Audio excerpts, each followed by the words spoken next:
reaching at the last session of AgriBusiness Forum in Peloponnese in 2022,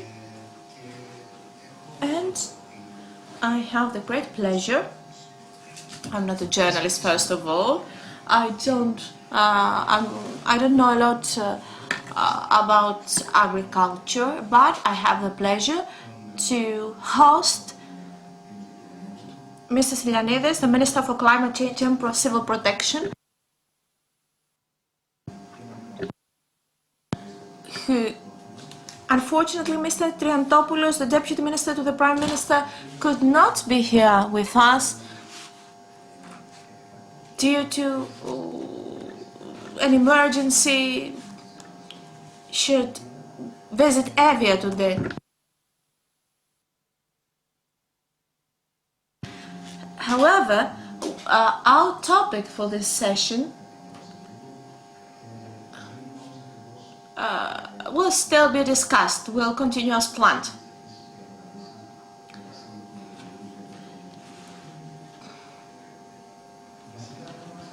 I want to start by saying that I feel really good that I am here with the Minister, since this meeting is not our first. I had the pleasure to have him at the Balkans and Black Sea Forum conference when he was a commissioner for crisis management, a portfolio relevant to the one that he has today as a minister.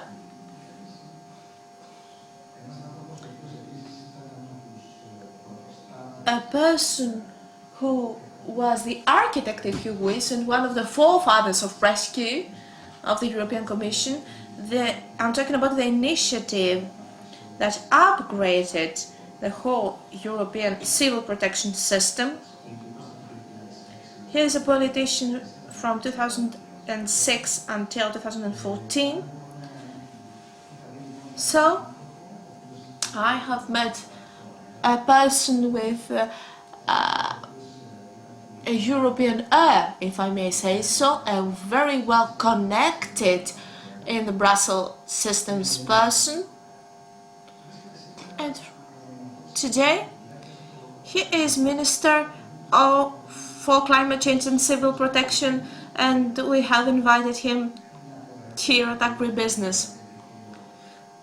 And one might ask, why should the Minister for Civil Protection visit AgriBusiness? And after all, we have understood that the Ministry for Development and Investments and the Ministry of Migration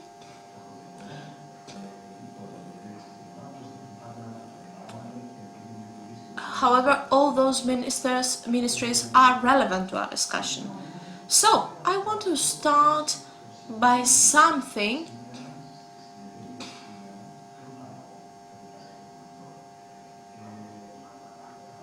that has been said today. For example, that we do have money. We do have money, 2 million euros that coming from Europe, from NSRF, from IAEF, 2 billion euros. There are enough money to support the sector. At the same time, we have discussed issues regarding to the farmer who wants to get subsidies, and we have listened that this model should change. What do you have to say about those issues?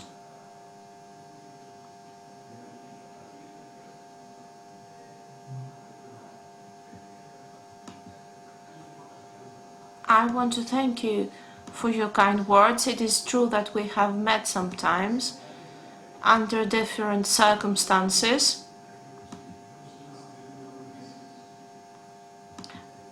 Of course, I did not expect to be invited at an AgriBusiness conference. The Juncker Commission discussed a lot about the common agricultural policy, a very difficult discussion. Mr. Papagiannidis is well informed about those issues. I know that he was an employee of the Commission, for those of you that do not know it.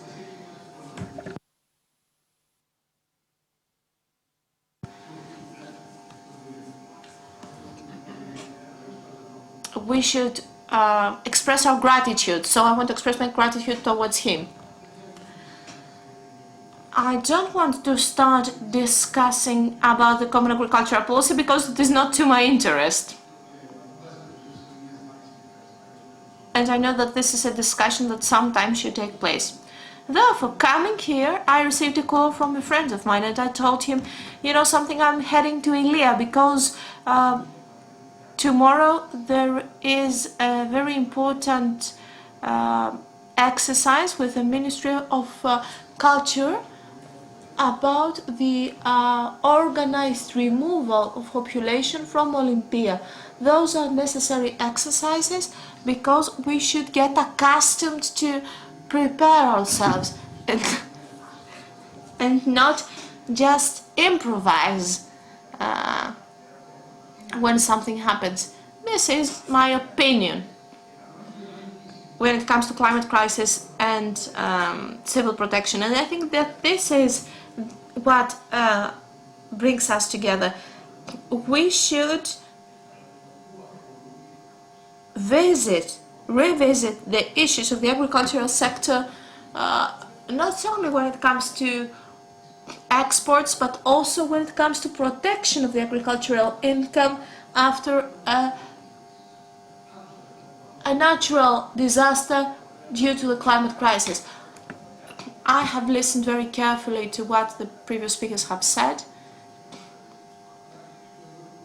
but the question of Mr. Papagiannidis was the following. He expressed his concern, since we do know that an organization with such a large deficit is an issue, and those are critical matters.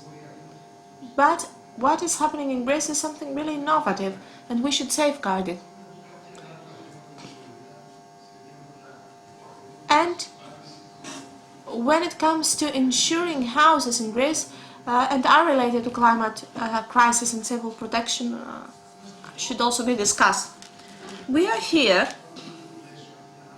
and if you allow me to introduce the framework that I want, because sometimes we cannot understand the complementarity of the Ministry of Climate Change and Civil Protection and the Ministry of Environment.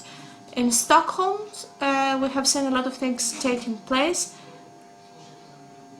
and it is a critical also issue in Europe on how we should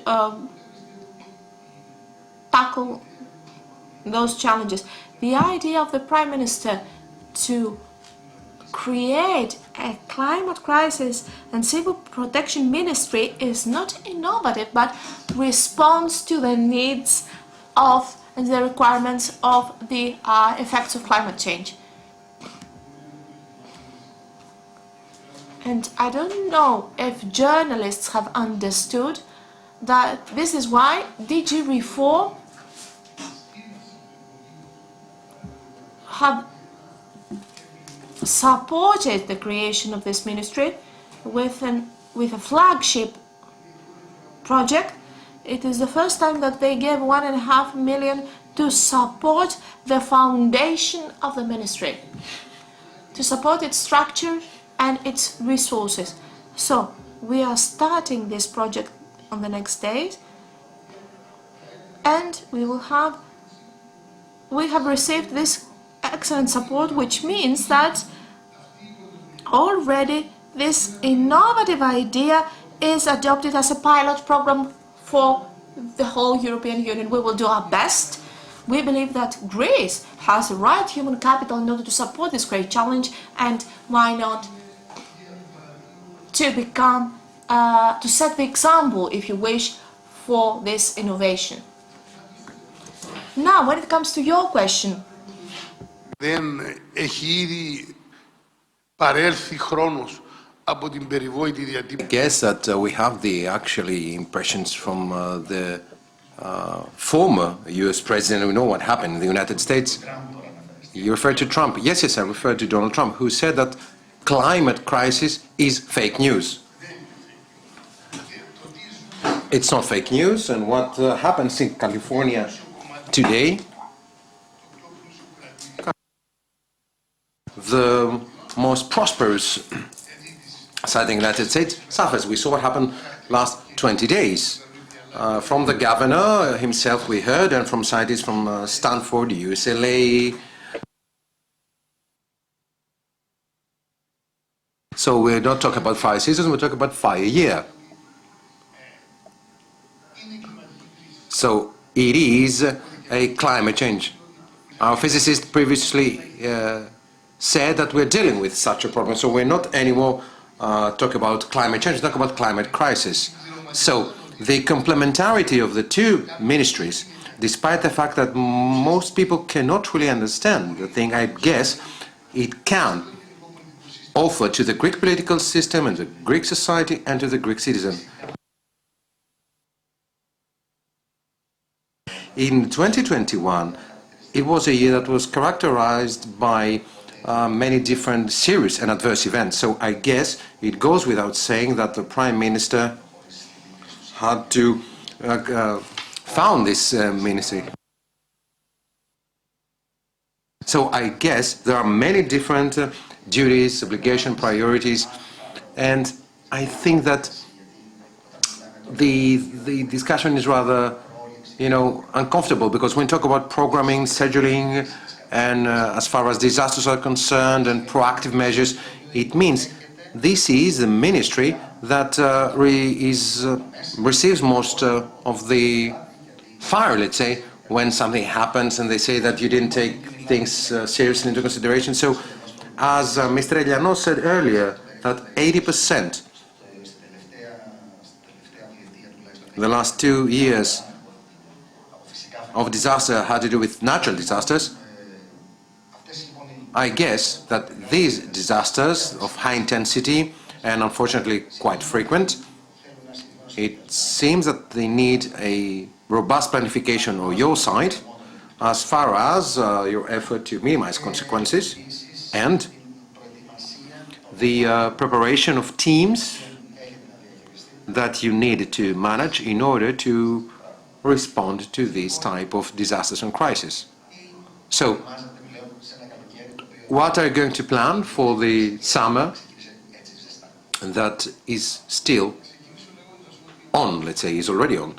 So, first of all, we need to understand that such a ministry in terms of climate crisis is very difficult. So you need to understand what you have to face. So it is also a ministry that, as Juncker said, nobody will actually thank you at the end of the day. You just receive critique when something happens. Tassoulas, the president of the Hellenic Parliament, quite some years ago told me that though, that you are here as an organ donor.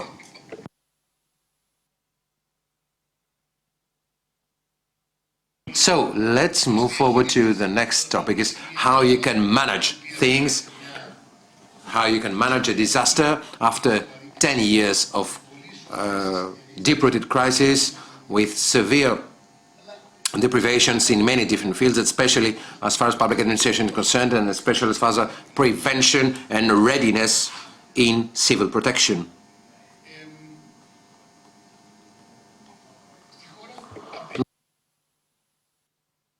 So what we try to do nowadays, without, of course, certainty, but with all our efforts, because you cannot, of course, be certain, because in natural disasters, you know that you can be proactive, but you cannot predict. So we try to implement a new dogma, a new motto, which relies on the triptych: prevention, or readiness and preparedness, because preparedness as a term, I guess, is not equivalent as readiness. And of course, resilience. This is the triptych.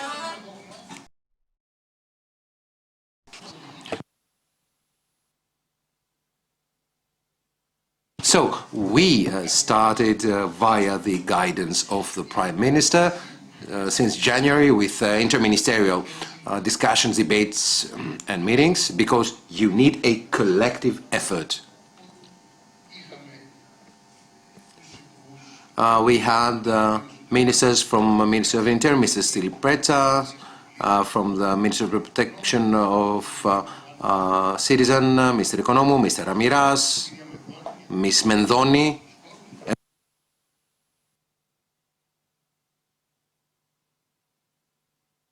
and of course we had the head of the armed forces. So such a collective effort demands all forces to be used. Because it seems, according to the latest meeting we had in Rome, that it's going to be a really tough and hot summer. So we're dealing with a difficult summer. We are expecting adverse phenomena. Well, listen, already we have a very hot season. This is something rather unexpected. But of course, we cannot have a prognosis, as we say, in the long term. Generally speaking, we believe that climate change, especially in the so-called hotspot of the Mediterranean, creates such a heat wave phenomena that must be addressed. So we start with prevention, preparedness, readiness, all together in terms of prevention. For the first time in Greece, we delivered 100 million euros disbursed for forest management. When I went to Cassandra to have an evacuation exercise, and we went to the forest, it was a jungle.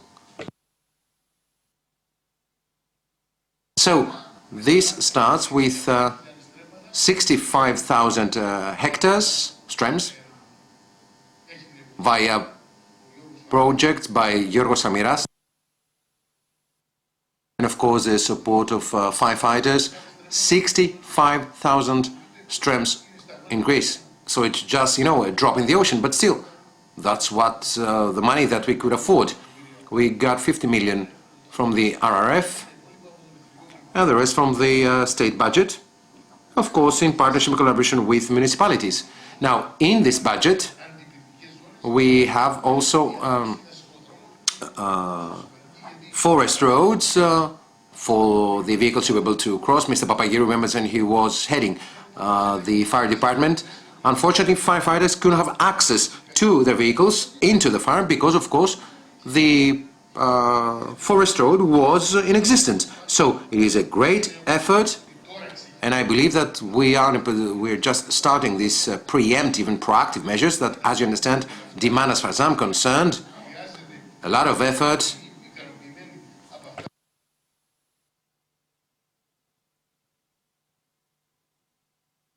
So at the same time, we try to operate at another level, and of course we try to prepare countries with surveillance, with the support of the army, 100% growth of surveillance, in order to be able to have an immediate intervention. An immediate intervention that we hope and we expect via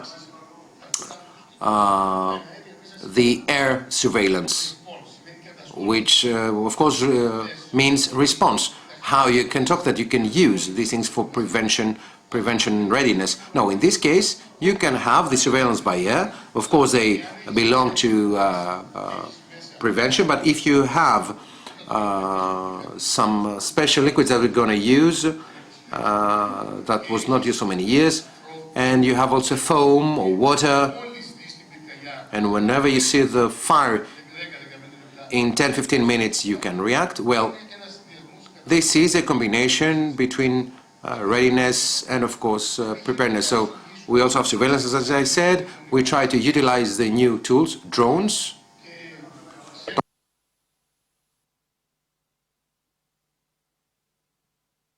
So we also have programs in Parnithar Mountain, another one in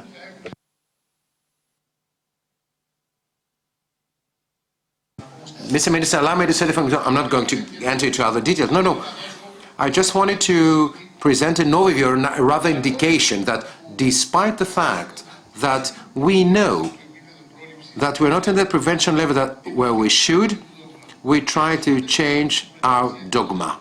So we are here to prevent, to work preemptively and proactively. Still, we need to combine measures this year and in 2023 probably towards these three axes in order to find the appropriate mixture and balance between the most efficient solutions. Still, allow me to stress the following. Three issues, 3 points. First of all, fires we had, we will have, and this cannot change. And of course, the intensity is even more accentuated due to crisis. Firefighting is not a panacea via air. They do help better conditions for the firefighters to be able to work on the field, on the fire itself, in other words. So finally, we need to recognize the role of firefighters who, via their heroism, try to put away fire. And the third thing that I wish to say, via this comprehensive approach, we try to minimize risks. So mitigation of risk is key. So if we manage to have a greater report of the different efforts, things will be better. But of course, due to the greater readiness, if you consider what has happened in the previous years, you should see that something went better. And I hope that we will continue the same way. Okay, these are things that are actually related to the portfolio and the agenda of the ministry. But what I would like to ask is the following. It seems that we weight everything from the other. And actually, sometimes we see that problems start from ourselves. Behave as human beings, what happens in any given municipality, what happens in any given region. So my question is, if you wish to provide a most comprehensive answer, is all this polynomy and the different obligations, duties between institutions, between regions, between the central government, and we see that there is no recognition of authority. So sometimes we talk about, when we talk about what happened in Evia last year, that is like half of the territory of the island, or we talk about Thessaly, where we have the problem in Karditsa, Trikala, I don't know actually which other areas were affected. So leaving aside the greater scale, which has to do with your own strategy as ministry, there are all the other factors. So have you resolved all these issues? You're absolutely right. Especially as far as Greece is concerned, we have multiple legislation, we have many different state authorities between regions, local authority, and of course the central state. So this is an issue, this is a problem. And we see that every year you face similar problems. We have bureaucratic issues, red tape issues, but allow me to say that, on the other hand, we cannot have civil protection without the participation and collaboration of the local authority. So at the level of municipality, if you do not have a collaborator partner, if you do not manage to identify, in other words, an efficient coordination between volunteers and all the equipment and all the local authorities, unfortunately, the system will not be able to deliver. So, as there is a problem in terms of roles, and even as far as administrative burden is concerned,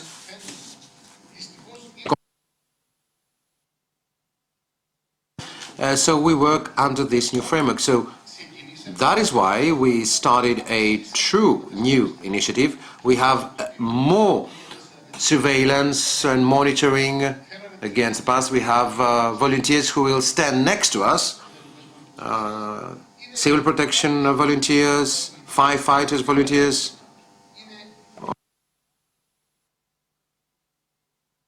So it seems that there is a long road ahead of us if we want to arrive at a robust, coordinated effort to be able to support this project. So, beyond any doubt, we shall ask and demand the heroism of volunteers, and of course we will stand together. That is why what we're doing in Olympia tomorrow, we did in Cassandra, it happened in Afea in Aegina. So we implement actions related to the major objective, in other words, to avoid having any lives lost. Just imagine the evacuation exercise tomorrow in Olympia, to have 10,000 visitors and at the same time have a fire, which will happen out of the blue. I'm sorry for the English word sometimes. It's a Cypriot phenomenon. I come from Cyprus. And then imagine that you are, as I said, in Olympia, as it was the case in the municipality of Corinthos, in Pefkali and Amoni. So we create new protocols of behavior for all interested parties at the time of the crisis, so that everyone knows what has to do. The police, fire department, the municipal authorities, who should work as a family, as a team, as a structured team, in order to avoid any lives lost. So,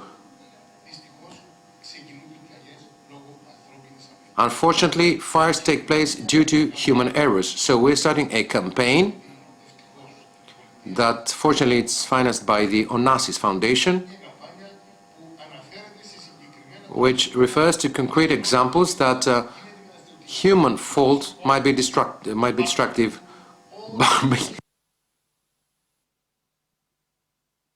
like barbecue, like beekeepers. So, for example, in the island of Samos, we had to send Canadair from Thessaloniki. We had ships delivering firefighters on the island, and that was from a neglect on behalf of a citizen. And of course, also much money was lost. So we should also see our own responsibility, and of course the collective responsibility, especially when something takes place. We need to be able to respond to that problem and say, what are you actually doing?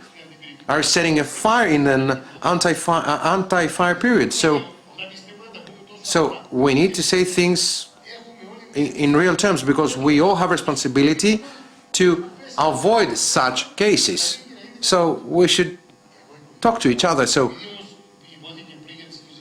as we talked about natural disasters previously, allow me to say that, do you know that 95% via statistic data, it seems that fires start from a human error.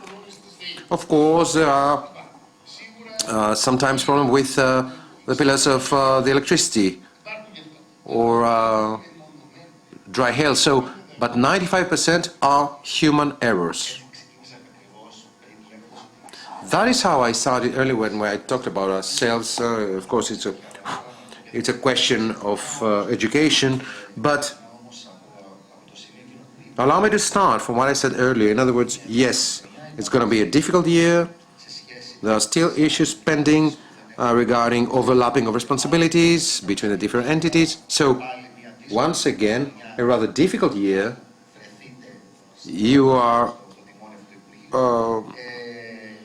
leading this effort, leading this initiative. So there are things that did take place in Evia, and that is why Christos Triandopoulos is not here with us, that at the same time sent something. So it is an abstract resume of what he wanted to say. So if we can hear, dear Kostas, Mr. Triandopoulos is doing an excellent job under adverse conditions. The speech cannot be translated. We apologize. The sound is poor. Το AgriBusiness Forum στην Πελοπόννησο και φυσικά να εκφράσω και τη λύπη μου του λόγω υπηρεσιακών υποχρεώσεων. Δεν μπορώ να παρακαθώ. Θα ήθελα από την πλευρά μου προς τα νέα δεδομένα από την πολιτική κρίση και τις πολιτικές κυβέρνησης. Εστιάζοντας φυσικά και στις παρεμβάσεις της κυβέρνησης στην υγεία.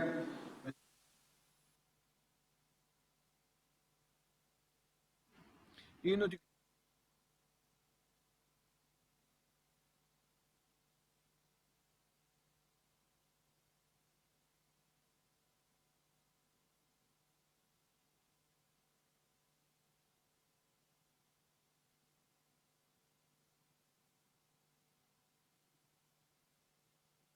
γνωρίσει τα νέα δεδομένα και τους κινδύνους που απειλούν τη χώρα μας, έχει αναπτύξει μια στρατηγική που εδράζεται σε 3 πυλώνες.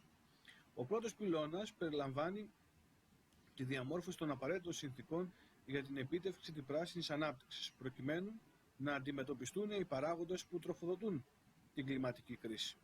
Ο δεύτερος πυλώνας καλύπτει την πρόληψη, την αντιμετώπιση και την ανθεκτικότητα έναντι των φυσικών καταστροφών, έναντι των επιπτώσεων της κλιματικής κρίσης, με βασικό παράγοντα και συντελεστή το νέο Υπουργείο, το Υπουργείο Κλιματικής Κρίσης και Πολιτικής Προστασίας, υπό τον Υπουργό, τον κύριο Stylianidis φυσικά.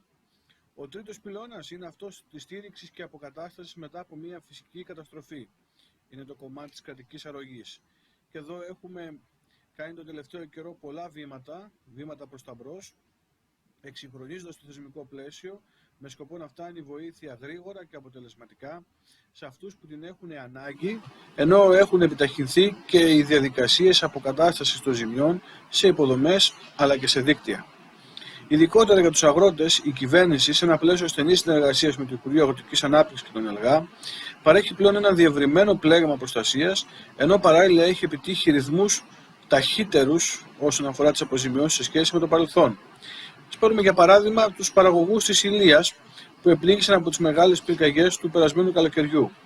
Η κυβέρνηση λοιπόν και τα αρμόδια υπουργεία, συνεπής απέναντι στη φιλοσοφία της που σας περιέγραψα πριν, κινήθηκε άμεσα και ουσιαστικά για τη στήριξη των αγροτικών εκμεταλλεύσεων.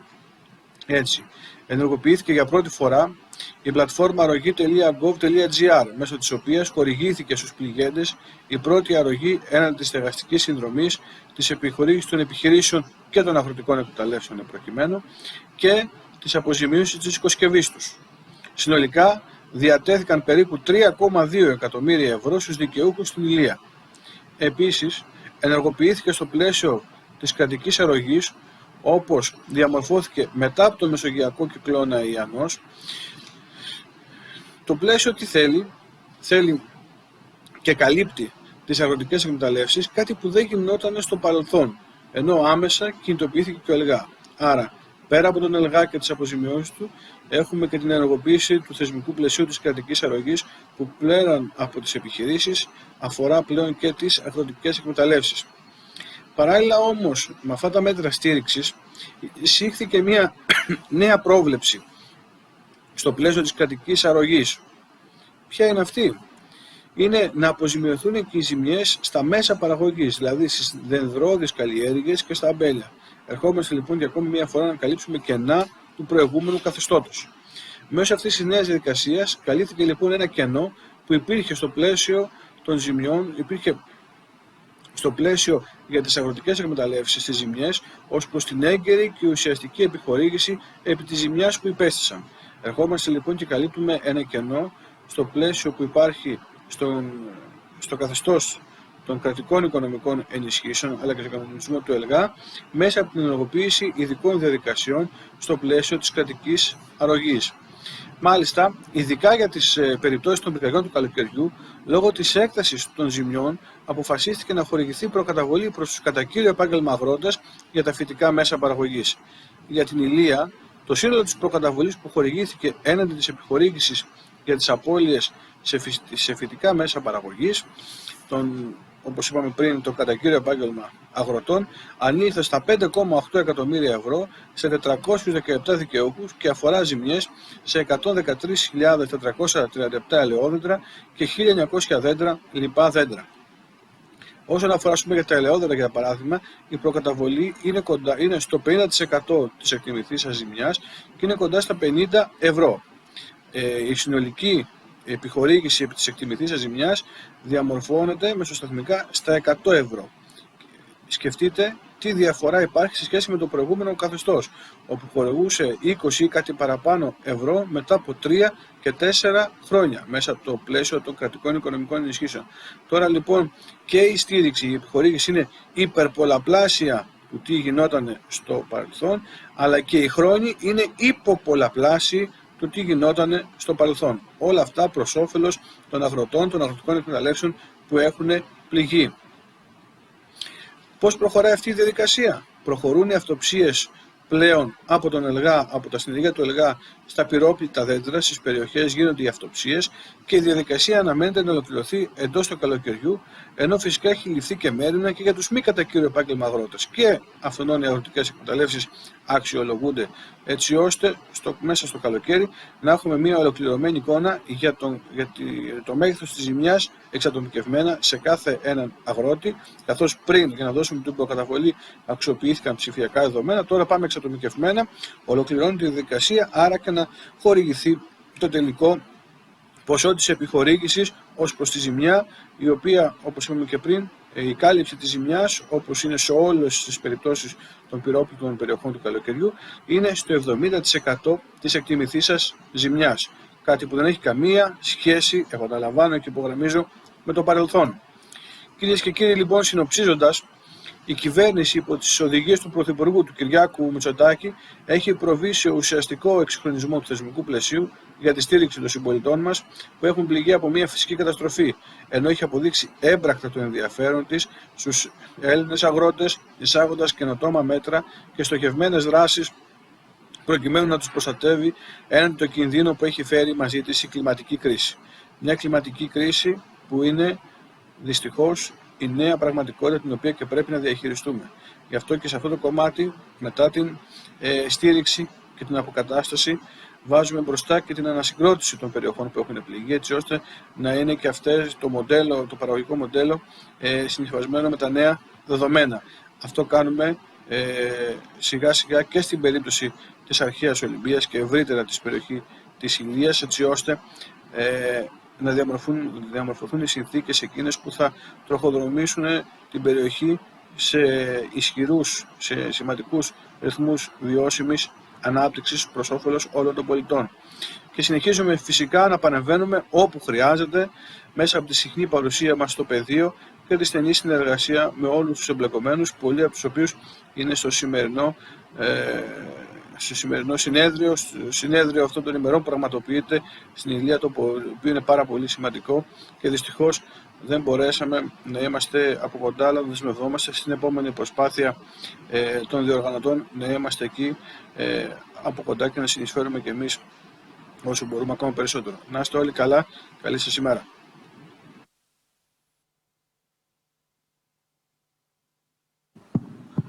Εδώ πέρα φυσικά ο έτερος υπουργός έχει... Here, the minister has an advantage. Since he is working on the issues of state aid and natural disaster recovery, he has said that we gave in Ilia those millions of euros. So he has the advantage to be able to talk for payments, which is always the good side, and you should do all the planning and the programming and to be the bad cop, so to say.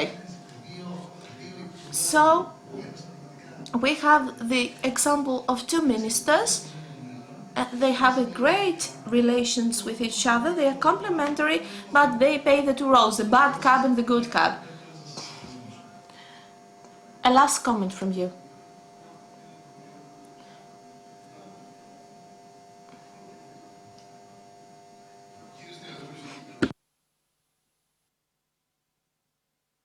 he is an excellent colleague, and I don't mind receiving the bad end of the stick. Before concluding, 2 remarks.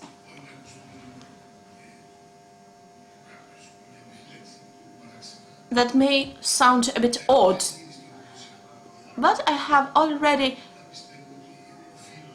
said them before, and I think that it is my responsibility to put them into this public dialogue. First, in order to be effective and up our game when it comes to natural disasters management, we need a cutting-edge coordination center, which is not something easy. It needs a lot of work, and we have the AGIS program that we will use in order to get funding. We should build such a coordination center that would be based on scientific documentation and scientific knowledge that Greece, of course, has got all over the place. Human capital in Greece is exemplary. We have a lot of talent.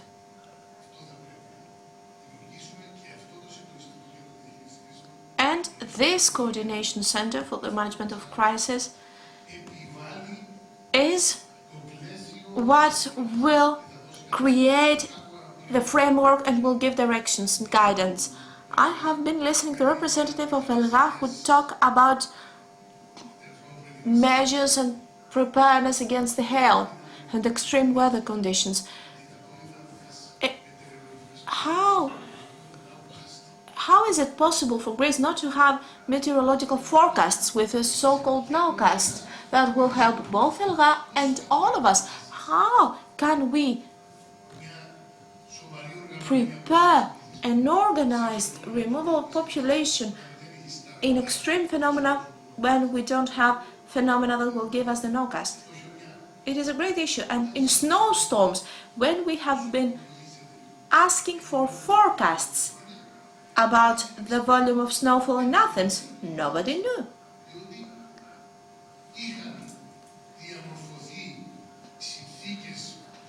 Because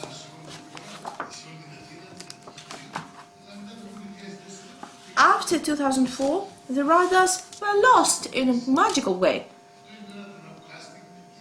Nowcasting and scientific documentation when it comes to the management of natural crisis is something that we lack. We are good in improvising, but we need a system. Do you think that this is a realistic goal? Yes, this is my personal bet. I want it very badly. Because when I will leave this place, I want this to be done, to be completed. We have started collaboration with the Polytechnic University, and this is my personal bet.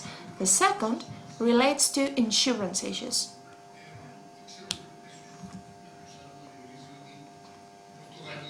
Portugal, which is a similar, if you wish, country to Greece, socio-economic level, population, started a discussion after the fires of 2017, and they have done great changes towards this direction. However,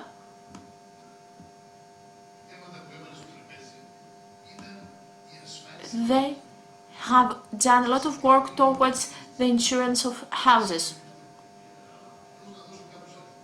I just want to mention some figures.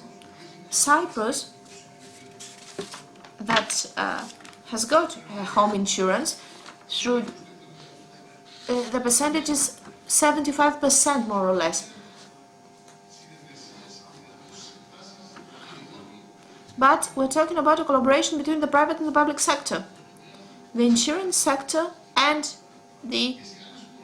public actors. 78%, you mean that the homes in Cyprus are insured? In Greece, do you know the percentage? 14.8%. of the homes in Greece, they are insured. Let's leave Eastern Europe aside. In Western Europe, these rates are similar to 70%.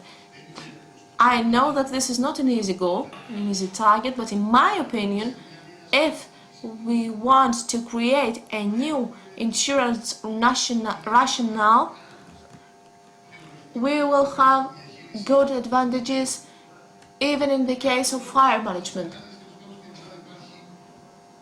In Greece, there are houses in the so-called mixed zone between the forest and the urban areas.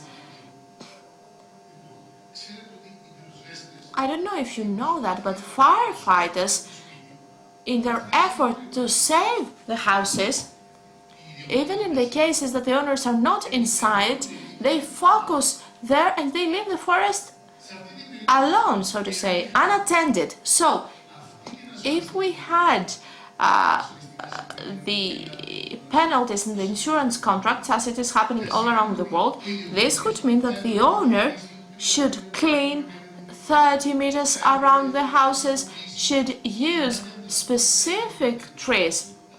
They should plant specific trees because they should not have a wooden roof, etc. So,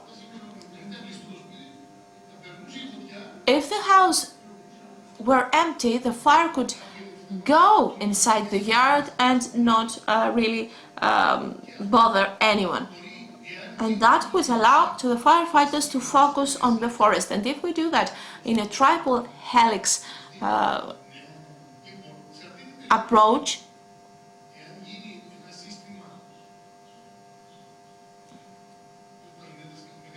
Mr. Baginetas knows what I want to say. If we will create a universal system, if we adopt a universal approach,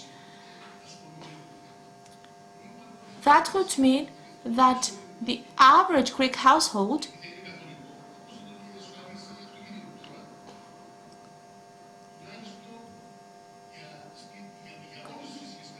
I'm talking about all natural disasters, earthquakes, for example.